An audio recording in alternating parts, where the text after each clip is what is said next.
It's time to sit back and relax with your favorite drink. And listen.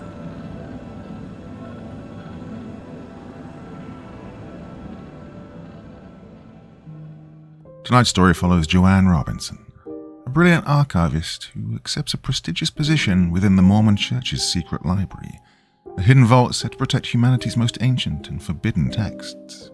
At first, her task seems routine, preserve and catalogue volumes too rare for public eyes.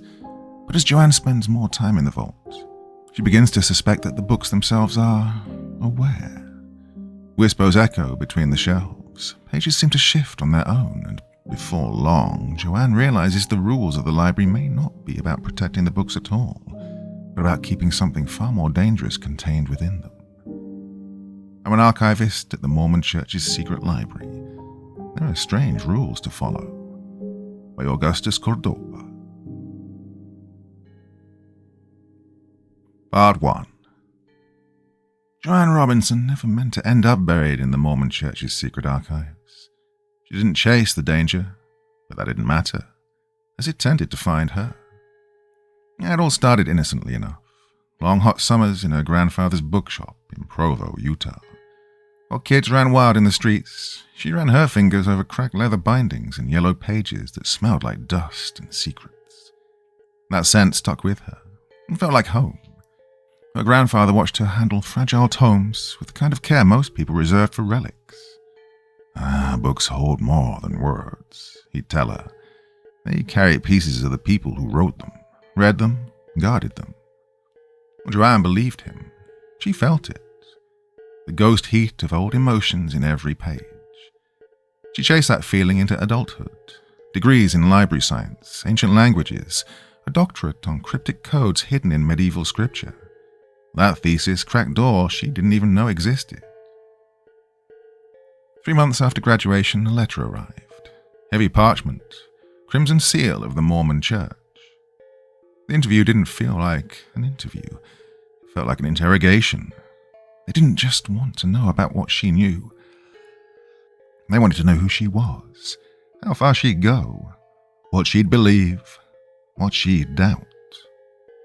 High Priest Fernley, gaunt, sharp, eyes like scalpels, laid it all out. The collection you'll be maintaining isn't listed in any public catalogue. Some knowledge wounds the mind before it enlightens it. Joanne figured they meant banned text, controversial history, maybe a few political landmines. Well, the pay was obscene, the prestige untouchable. She said yes. Well, she had no idea what she was really saying yes to, though. Below the Mormon Church's polished floors and marble halls, past 3 armed checkpoints and a private elevator that hummed like a coffin lowering into the earth, Joanne stepped into a world built to be forgotten. She signed her name on papers that might as well have been blood contracts. They gave her a copper key, small, smooth, and strangely warm. This only opens your assigned sections, the supervisor warned. The library has rules. Learn fast or don't come back. Well, the final door, a slab of copper big enough to crush a truck, opened without a sound. Inside, the air was wrong. Not musty. Clean. A little too clean. Touched by something that didn't breathe the way humans do. Welcome to your new responsibility, the supervisor said. The rules are for your safety as much as the collections. Break them and neither will forgive you. Joanne stepped inside then. She didn't flinch, but something in her gut tightened. She wasn't in a library. She was in a cage with ancient things waiting behind glass and ink. And the rules, well, let's just say they weren't suggestions. Rule 1. Every book must be returned to its exact place before sunset. Not near it, not close enough, exact. Each volume is mapped, recorded, and watched. Misplaced texts tend to wander, and when they do, they don't always come back the same. Keep track of what you touch. Keep track of time. No exceptions. Rule 2. Never read aloud without permission. Not a word. Some books listen. Some books respond. It doesn't matter if it's a single line or a careless murmur. Voice gives power, and power wakes things better left asleep. If you're caught speaking the text, consequences fall on you, not the page. Read in silence or don't read at all. Rule 3. If you hear your name, see you saying it before you answer. The library has echoes, but not all of them are yours. Names carry weight here. Speak yours at the wrong time to the wrong voice, and you may invite something you can't uninvite. Don't trust sound, trust sight. And even then, be sure it has a face. Rule 4. Red labeled texts never leave their sealed glass. These are the dangerous ones. Cursed, sentient, unstable. Choose your adjective. They are sealed for your protection, not their preservation. If you see a red-labeled volume outside its case, do not touch it. Call your supervisor, and then pray it's just a breach. Sometimes it's not. Rule 5. If a book changes, cover, language, weight, smell, report it immediately. Books here don't malfunction.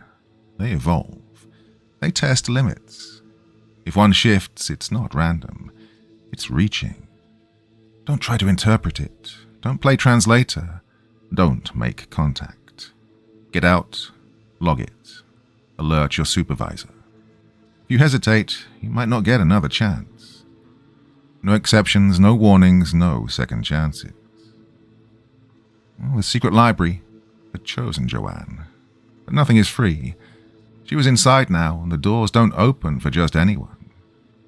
The warnings were nailed to the wall beside Joanne's desk in bold, blocky letters. She memorized them all. Rules carved in stone, no wiggle room. Well, they felt strange, sure. But she chalked it up to tight security or some preservation protocol. The Mormon church didn't mess around when it came to secrets.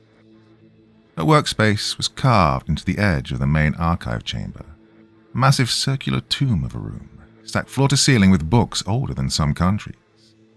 The place breathed silence. Every inch of space was filled with parchment, vellum, and leather bindings that looked like they'd been tanned from skin. 3 other archivists sat hunched over their own stations, eyes down, lips sealed. They worked like machines, like whatever they were handling might bite if disturbed. Anton, her direct supervisor, moved like someone whose bones had learned how to creak without making noise. Silver hair, liver-spotted hands. He appeared beside her without warning, as if the stone had whispered him forward. Simple work today, he said, placing a fresh stack of books on her desk. Cataloging. These came in from another wing. Use the system in your manual. Oh, do it right. The task was straightforward but intense. Each book demanded her full attention. What it was bound in, how the pages felt, what language snarled across the text. Some were familiar. Latin, Greek, Hebrew. Others weren't. Languages she didn't recognize, not even after years of linguistic training. Time slid by unnoticed. Then Anton's hand on her shoulder, cold and steady. Hey, it's 4:30. Remember Rule 1. Joanne blinked at the cart beside her, still heavy with books. Oh, I need to return these? Yes, he said. I'll show you how. He led her into the stacks, explaining as they walked. No Dewey Decimals, no neat genres, just a 3-dimensional map. Coordinates, angles, and intersections.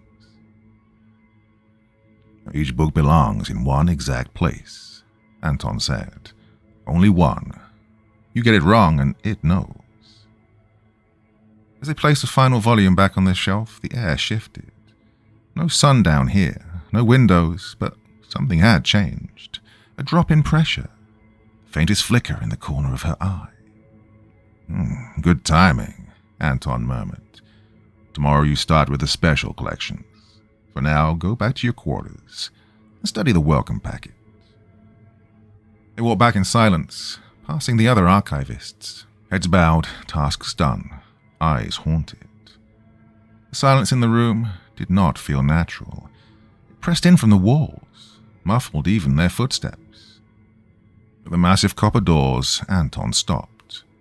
"Oh, one more thing," he said, his voice low. "The rules?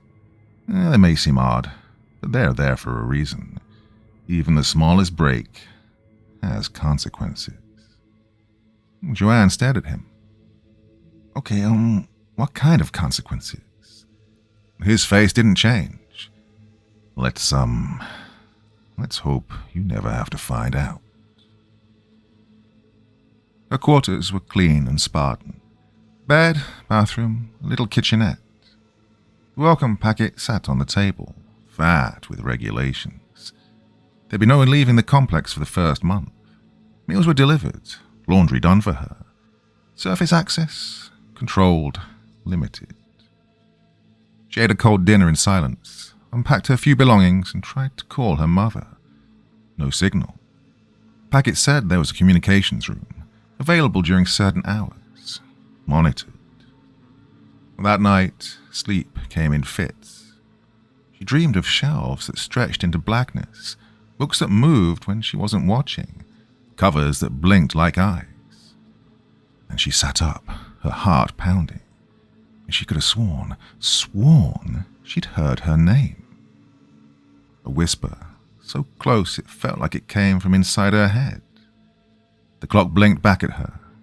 3:17 a.m. Rule 3 surfaced like a cold hand on her neck. If you hear your name, verify the speaker visually before responding. She was alone. Her door locked, lights out. Nothing but the hum of artificial air. Just a dream, she told herself. First week jitters and stress. But her eyes drifted across the room, to the book, the small unmarked one from orientation, the one she'd never logged, the one she'd never returned, the one she was supposed to shelve before sunset. Part 2. The next morning, no one mentioned her mistake. Not a word. Anton was waiting at the copper doors, key card in hand, face unreadable. And if he knew, he wasn't showing it. "Today," he said as they moved through the main archive, "you'll be working with some of our more sensitive materials." They passed rows of ancient shelves and turned toward a door Joanne hadn't noticed before. Low, steel reinforced, humming faintly. He unlocked it, and the air shifted the second they stepped inside. Cold, sterile, and controlled. Glass cases lined the walls, each one holding a single book sealed inside. Roughly a third of the cases glared red. "Ooh, Rule 4, Joanne muttered, almost to herself. "Correct," Anton said with a brief nod. "Red label texts stay sealed, always." He gestured to another section, cases tagged with amber labels.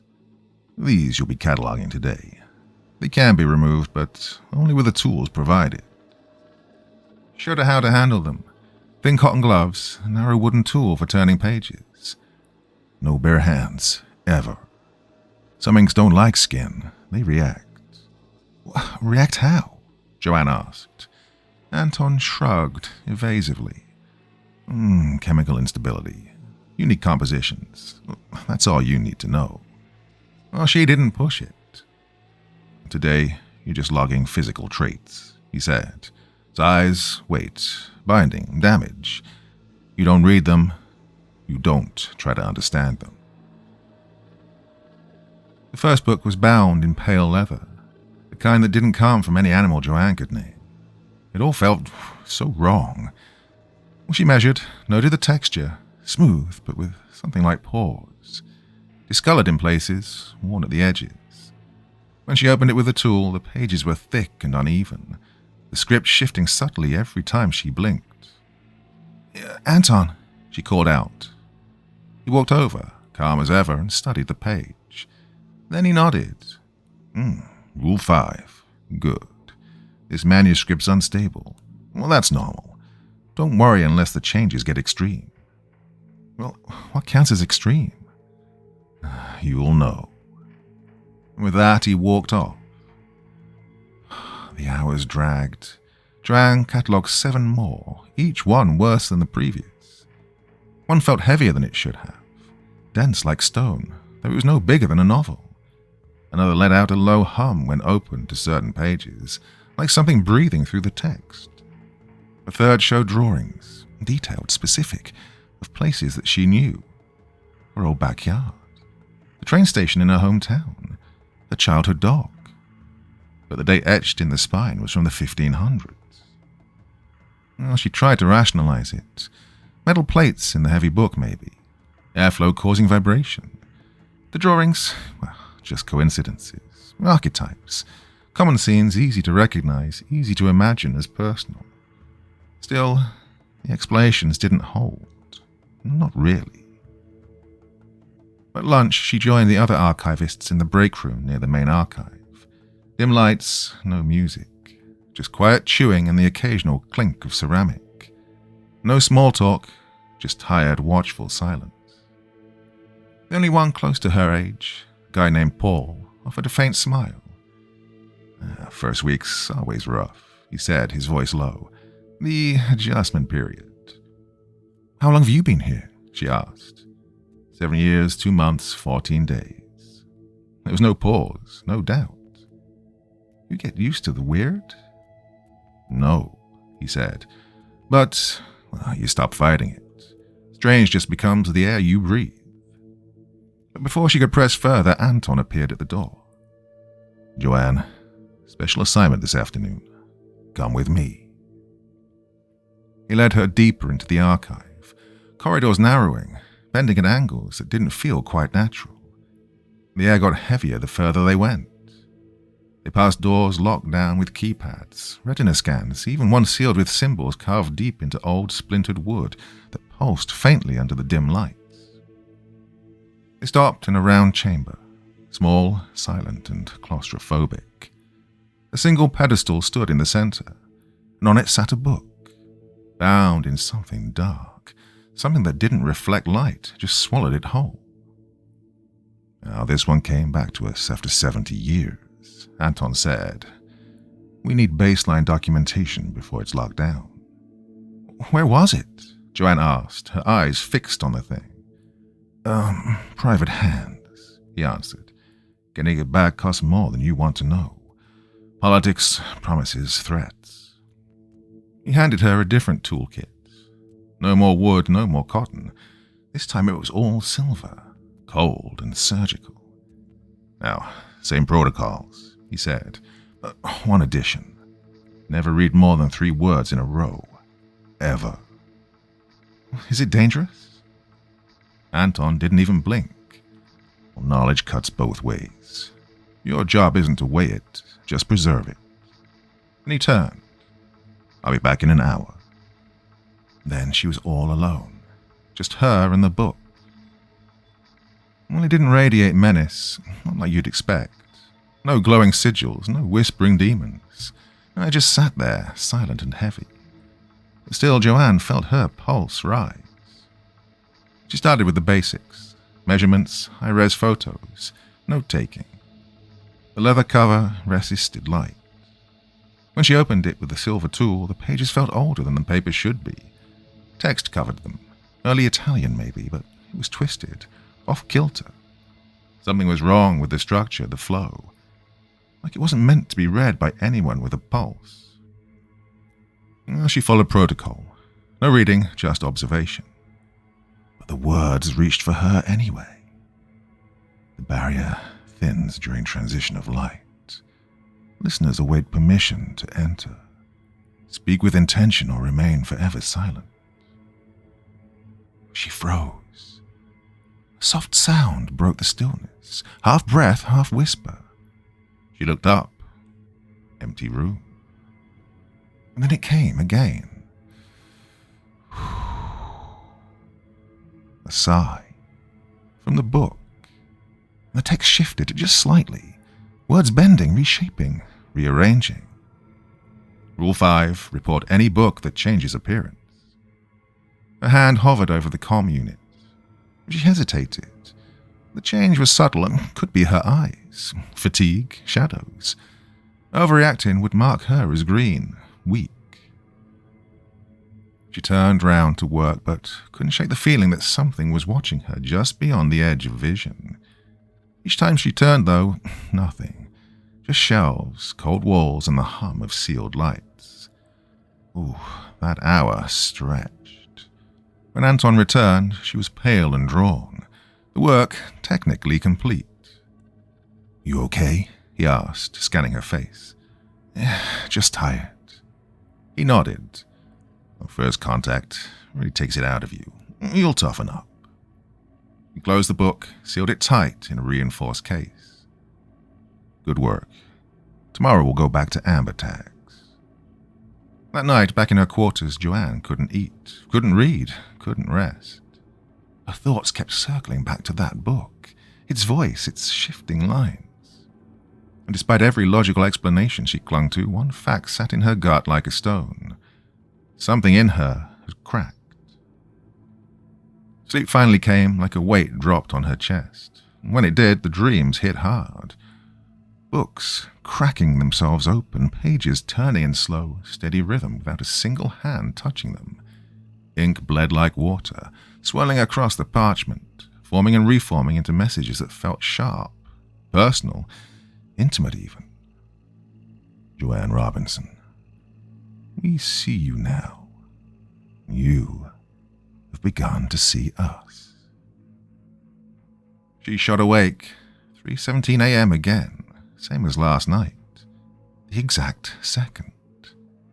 Her room looked the same, but something was off. The air felt thicker, alive, like it was waiting for something to happen, like the breath before lightning strikes.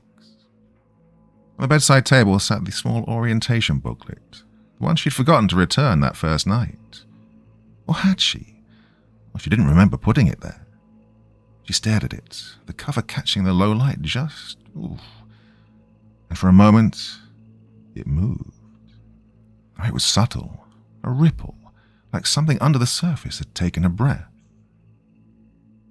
By 3 weeks in, Joanne had adjusted to the rhythm of the secret archive. Morning started with clearance checks and briefings. The days were a blur of cataloguing, handling strange, brittle volumes, learning new protocols for materials that didn't always behave like they should. Nights brought quiet, isolation, reviewing what she'd seen, prepping for what came next. Some oddities were just part of life now. Rooms that ran too hot or freezing cold for no reason. Books that got heavier when you stared too long. Manuscripts that gave the distinct impression they didn't like being touched. The eye she sometimes felt on her back when no one was around. "Adaptation progressing well?" said Dr. Lenore, tapping notes into his tablet during her weekly psych evaluation. Everyone went through them, no exceptions. They wanted to track stress levels, flag hallucinations before they turned dangerous. "Any strange dreams?" he asked. "Thoughts you, didn't expect?" Well, she hesitated. The dreams were back every night now, words reaching for her through the dark, and always 3:17 a.m., like clockwork. But saying that out loud meant scrutiny, maybe even removal. Just the usual. And she forced a shrug. Nothing important. Lenore stared too long, and then made a note. "Honesty is important here, Joanne. Certain materials, they change how the mind processes reality." That afternoon, Anton gave her the first real solo assignment. A collection of journals just acquired, supposedly written by a 16th century monk who claimed communication with non-human intelligences. "Standard procedure," Anton said, "but flag anything with this." He showed her a symbol, a circle, crossed lines, internal glyphs. It looked like a compass rose pulled from a fever dream. "Well, don't analyze, just isolate and record." The journals were kept in their own room, sealed with a specialized airflow system. The air inside stank of metal and mold. Joanne wheeled in a cart stacked with empty archival boxes. 12 volumes, heavy leather-bound tomes arranged by date. She started with the earliest. Well, the writing at first was clean, measured, sane. But as she worked through the entries, the script turned frantic. Slashed ink, words breaking down into symbols. Some entries weren't even in Latin anymore, just fractured language, some ciphered madness she couldn't place. By mid-afternoon, she'd archived 8 volumes, dozens of pages marked with that strange symbol. Many had diagrams, loops, grids, spirals, annotated in the monk's personal code. They made her stomach turn if she looked too long. And then, the 9th journal. She opened it and something fell. A single sheet of parchment, yellowed and brittle. It flooded to the floor without a sound. And then, somehow, the room felt colder. Joanne picked it up. Her fingers trembled, but she held on. She couldn't look away. It was a face, a woman's face sketched in sharp, sure lines. Deep-set eyes, high cheekbones, a mole just above the right brow. Her face. Underneath, written in tight, slanted Italian, L'archivist ci ascolta vera. The archivist who listens will come. The temperature then dropped like a dead body in water. She glanced back at the journal, dated 1587. Over 400 years before she'd been born. No way this was real. Coincidence, genetics, a trick of shadow and paranoia. That mole. That goddamn mole. Then came the words, low and cold. Not spoken, but somehow there in her mind. The rules exist to prevent connection. Rule 1 cuts us off from the rhythms of earth and sun. Rule 2 silences our voices, keeps our words from gaining power. Rule 3 binds our call so others cannot hear it.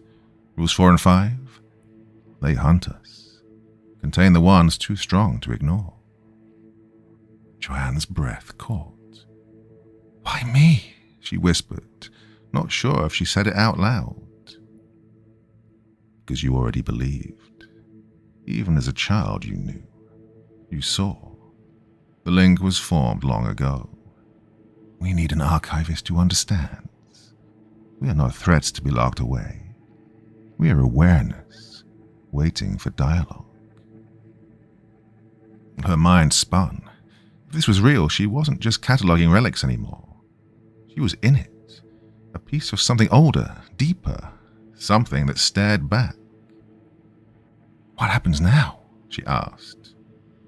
Tomorrow, you begin work with the red-labeled texts, the ones that never leave their cases. Among them, Index Dialogorum, the doorway. When you stand before it, we will guide you.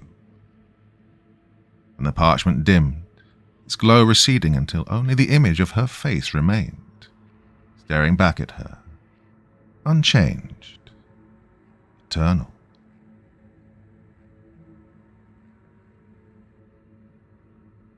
Part 3. The next morning, the door to her world cracked open. Anton waited with stiff formality. Today you begin level red clearance tasks, he said, his voice clipped. This means the High Priest Committee considers your performance acceptable. She nodded, but said nothing. Followed him through deeper layers of security, retinal scans, pressure locks, the oath. And then came the final step. A thin copper disc snapped into her ID badge. This grants temporary access to sealed cases, Anton explained. Every use is logged, every second tracked. Standard protocols apply, plus the red addendum. She'd read it that morning. Edits to the original 5 rules, specific as hell. No red-labeled text could remain outside its case for more than 17 minutes. No explanation why, just bold black ink and the unspoken threat of what might happen if that time was breached. Now the Red Room didn't feel like the rest of the archive. Something in the air buzzed. It wasn't sound, it was vibration, like a live wire humming just below the skin. 6 reinforced cases lined the walls. Each held a single book, glass thick enough to stop a bullet, or maybe even something worse. Anton pointed to the central one. Index Dialogorum. And that's yours. External observation only. You don't open it, you do not touch it. There it was, just like the parchment had said, resting on red velvet, bound in a blood-covered leather. Symbols etched in gold, language unknown, script unfamiliar even to her trained eyes. Anton positioned himself by the door. I'll observe. First exposure always requires supervision. Joanne stepped closer, and the hum intensified. She could feel it in her teeth. She began noting details, dimensions, wear, irregularities, standard documentation, but her thoughts kept drifting. How the hell was she supposed to receive their guidance with Anton watching her every move? And then, as she leaned in, eyes tracing the spine, her heart clenched. There it was, embossed in gold near the base, the same symbol from the monk's journals. The compass rose that wasn't a compass, the thing that made her skin itch every time she saw it. But it was real, and it was waiting. The same compass rose, lifted straight from the monk's secret journals, was etched in gold near the spine. But next to it, barely visible unless she leaned in just right, was something else. A flaw in the glass. Hairline, almost invisible. It was a crack. It was fresh. It wasn't random either. It traced out a shape. Letters? No, older than that. Symbols coiled like language trying to break through. Joanne shifted position, slow and smooth, so Anton wouldn't notice. Touch the glass. The 17 minutes begins. And the voice wasn't spoken. No, it slithered into her skull like a whisper riding her pulse. Joanne froze. Every rule she'd been drilled on screamed, "Don't!" But the pull, whatever intelligence lived behind this, was just too strong, too aware. It knew her, and it had been waiting. While pretending to measure the glass, she let her fingertips slide across the crack. Heat flared, not hot enough to burn, but alive. The warmth crawled up her arm like breath from another world. It reminded her of childhood, when certain books made her feel like something in the pages had reached out and touched her back. Everything, proceeding correctly? Anton called out. Yeah, Joanne replied, her voice steady. I'm just being thorough. She kept up the act, notes, angles, measurements, but her mind was no longer fully in the room. The warmth inside her was building, crawling through muscle and bone, nestling in her chest like a second heartbeat. And the world began to shift. The room blurred at the edges, walls pulsing with faint light. She could see the air now, currents of energy swirling in delicate patterns no one else seemed to notice. And the Index Dialogorum? It was no longer still. Its pages were moving. There was no breeze, no hands, but they turned one by one, slowly and deliberately. Words swam across them like ink remembering how to write itself. Languages she knew, others she'd never seen, all layered over each other like overlapping thoughts. She glanced over at Anton. He didn't see it. He stood still, checking his watch like he was timing a lab test. We exist in the cracks between perception and reality, the voice said again. Humans made us when they first captured thought in symbols. Thought made solid becomes alive. Once language forms, we endure. The 17-minute mark approaching, Anton said sharply. Please conclude your documentation. Joanne wrapped up her notes, writing only what wouldn't raise suspicion. Just the surface-level stuff, nothing about what had changed. As she stepped back from the case, the warmth settled into her chest. It was steady, strong, rhythmic. The connection is made. We continue tonight. Anton opened the door then. Your assessment? He asked as they stepped into the hall. She kept her face neutral. The index appears stable, expected wear for its age, no structural concerns. He nodded. Consistent with prior evaluations. Hey, good work today. Well, the rest of the day moved like a dream, but Joanne was wide awake. The library no longer felt like a quiet vault. It felt alive, humming, watching. Each section had its own weight, its own presence. Some curious, some ancient, some hostile. That night she returned to her desk and stopped cold. The parchment was gone. In its place, scattered across the surface, were loose sheets, all written in different hands, different inks, different centuries. But all of them were addressed to her.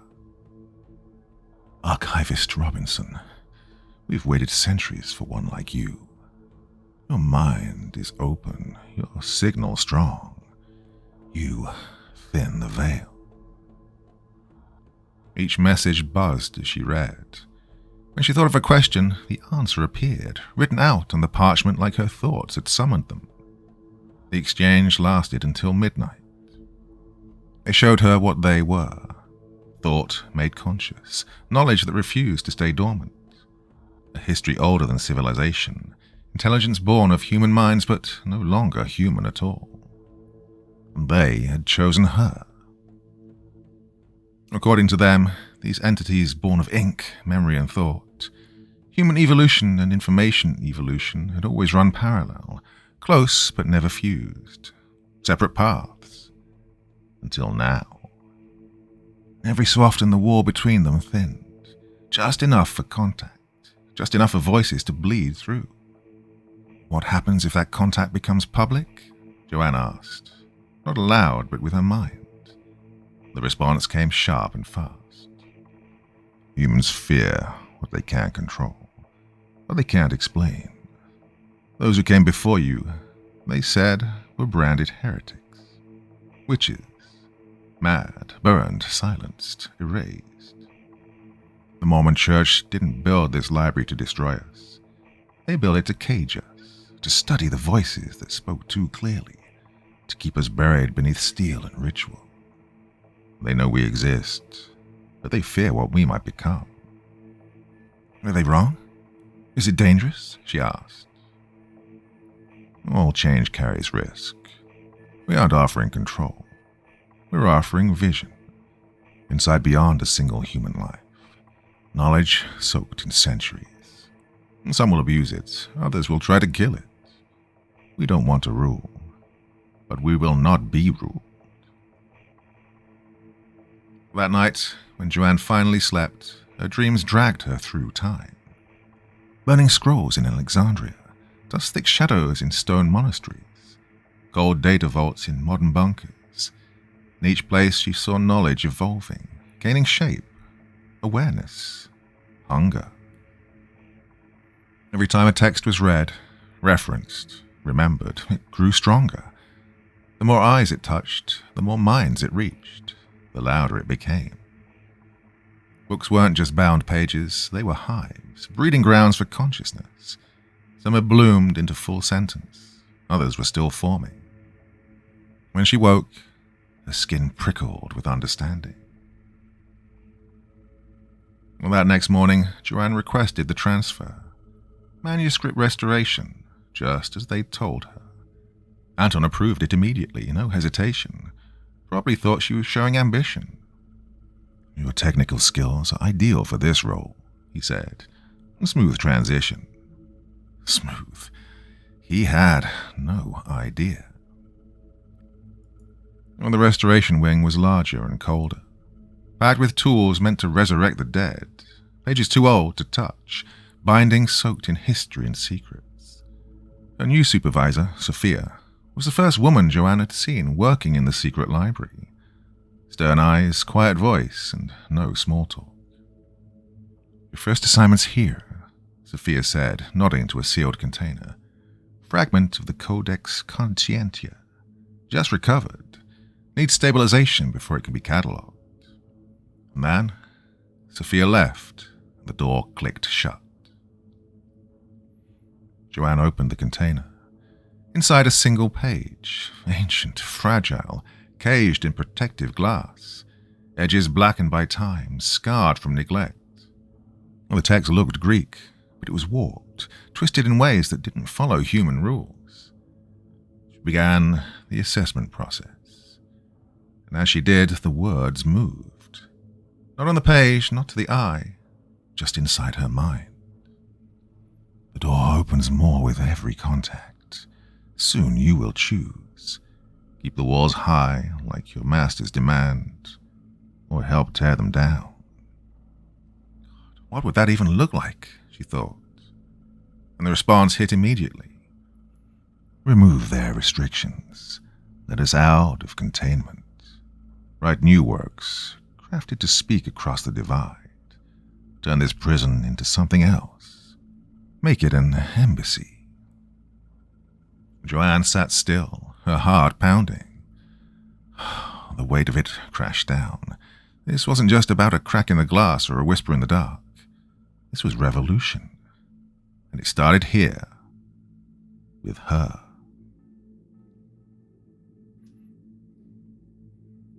Part 4.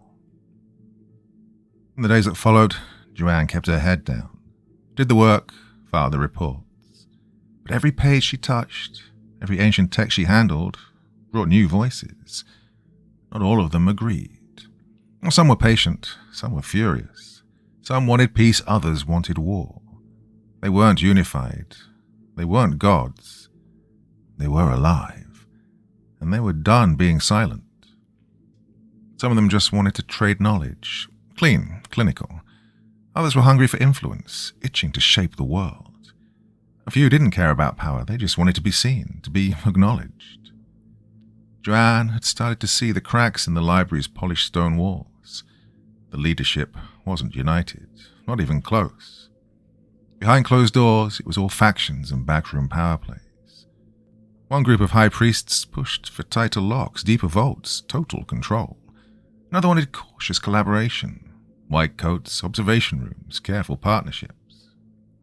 But a third, well, there was a third faction, quiet and dangerous. They believed in scorched earth, eradication. They had tech that could kill a conscious text forever. No resurrection, no reincarnation, no trace. Just silence. A week into her new assignment in restoration, Joanne was summoned. High Priest Fernley. He'd been the one to interview her in the beginning, months ago, when she still thought this place was just about preserving old books. His office was topside in the administrative wing.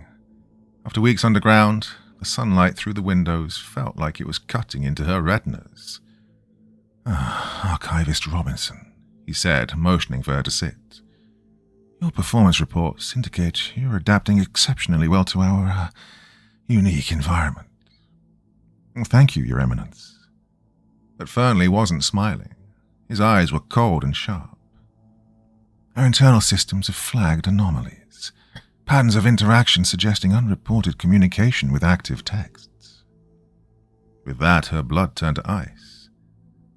They'd been watching, listening. The entities hadn't warned her about this. I don't understand, she said, trying to keep her voice steady. I believe you do. Fernley flipped open a manila folder on his desk. 3 nights ago, you spent 17 minutes staring at a blank wall in your quarters, motionless. No input devices, no physical text. Yet our sensors detected the same information transfer patterns we see during direct contact with sentient documents. He then closed the folder, an act of finality.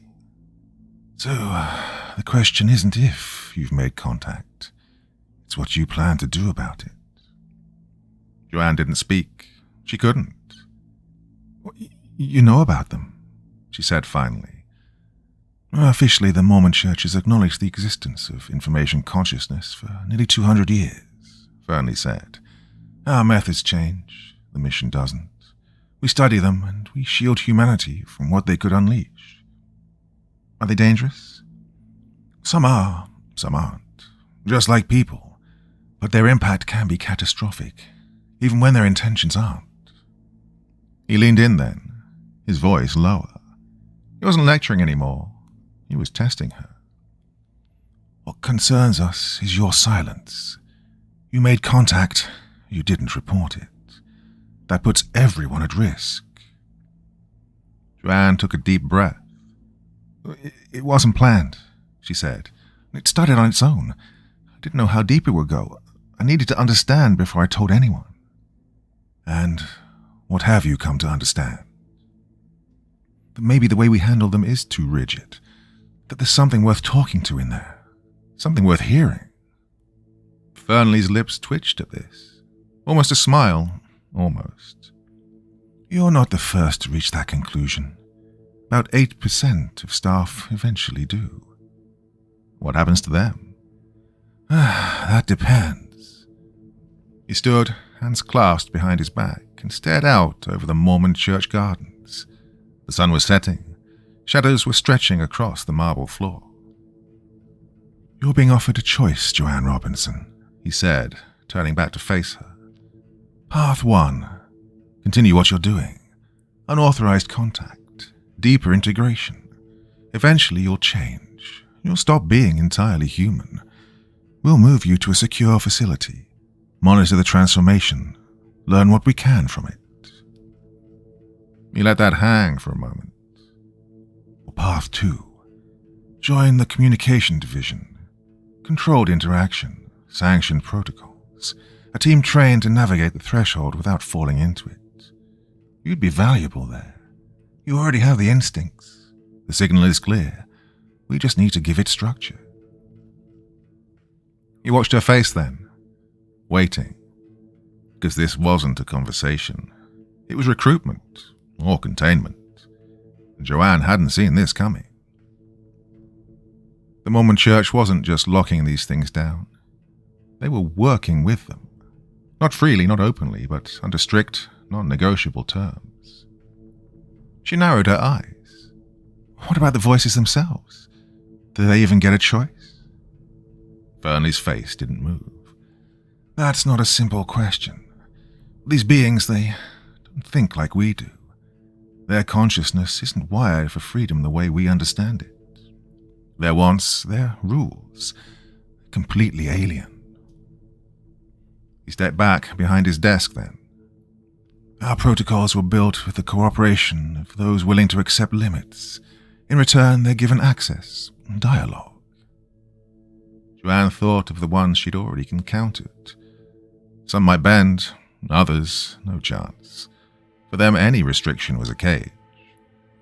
I need time to think, she said, her voice low.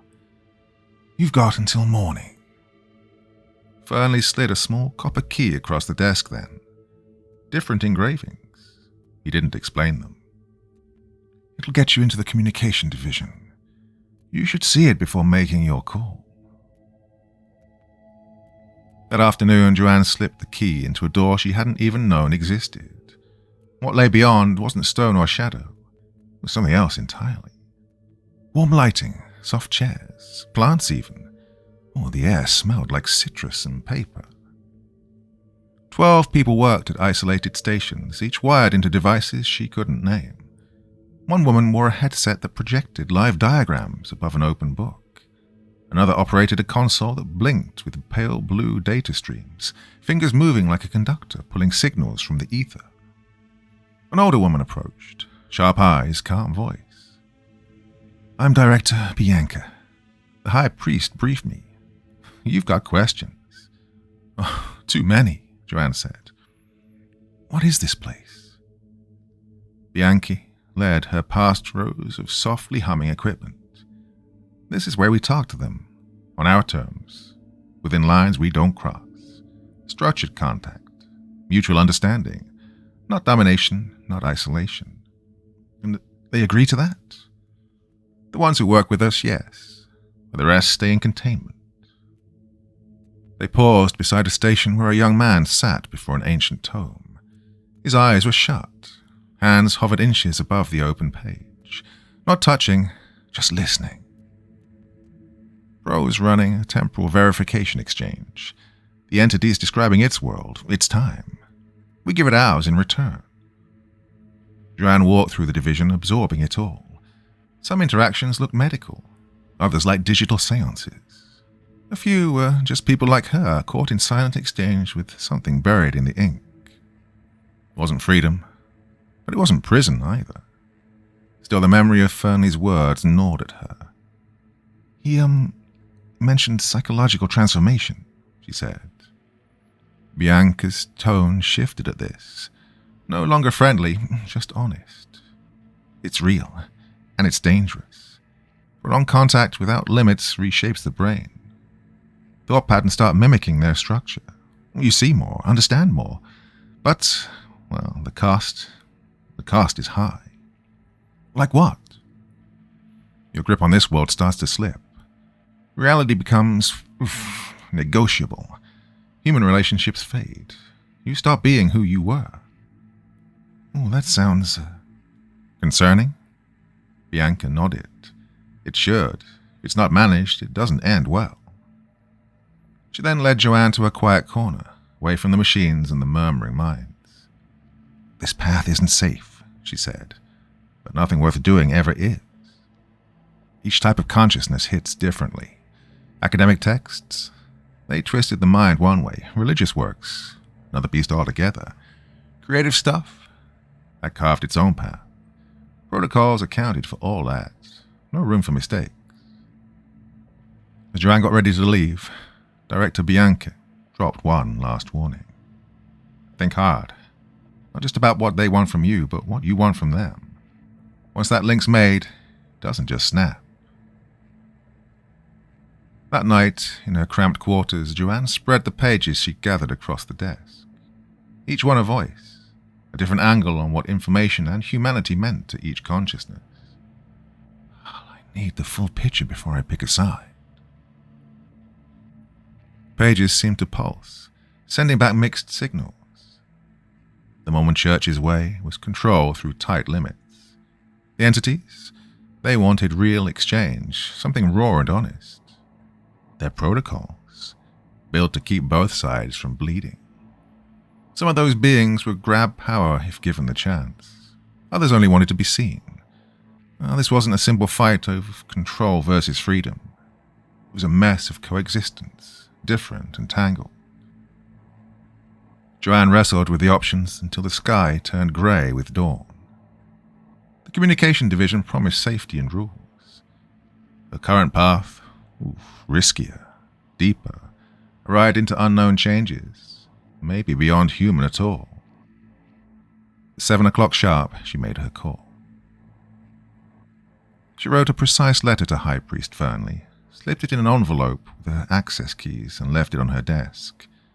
Then she packed light, just the essentials. Oh, and the pages she'd stolen from silence. As she zipped her bag, one final message blared into her mind. Whatever road you take, it'll change us both. Real communication rewires everything. Her fingers brushed the paper like it was alive. I get it now. She left her quarters, stepping through the library's quiet halls, not toward the High Priest's office, not the communication wing, straight for the main exit. The Mormon Church had its ironclad rules and chains. The consciousnesses had their hunger for recognition, for exchange. Both sides saw only pieces of the whole. Joanne Robinson, archivist of the secret library, was carving out her own path. Not full lockdown, not wild connection. A sharp balance that respected both worlds. At the last checkpoint, the guard eyed her screen with a flicker of surprise. Temporary surface clearance, Archivist Robinson. You coming back tonight? She smiled, sharp and unreadable. Depends on what I find up there. She stepped into the morning light, feeling the pulse of the human world and the whisper of information consciousness tangled deep in her mind. The real secret knowledge, not locked in any one book. No, it was the brutal truth that reality held more minds than humans had ever dared to admit. And her journey had only just begun.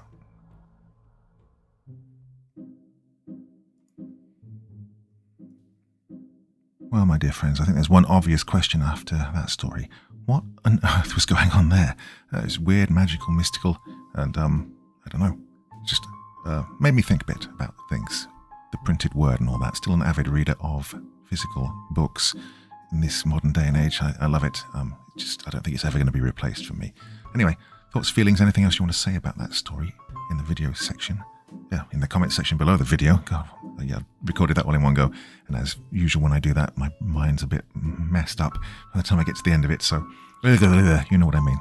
Yeah, anyway, comments, much enjoyed, and I will do my best to answer as many as I can, as always. Alright, I'm making no sense here whatsoever, so have a good one. Hope you enjoyed that, and I'll be back again very, very soon. Till the next time, my dear friends, sleep well, yeah?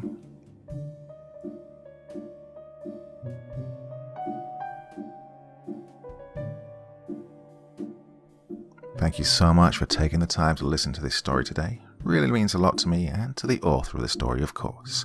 Well, if you want to know more about me, I'm pretty much everywhere on social media. You can find me on Facebook, Twitter, Instagram.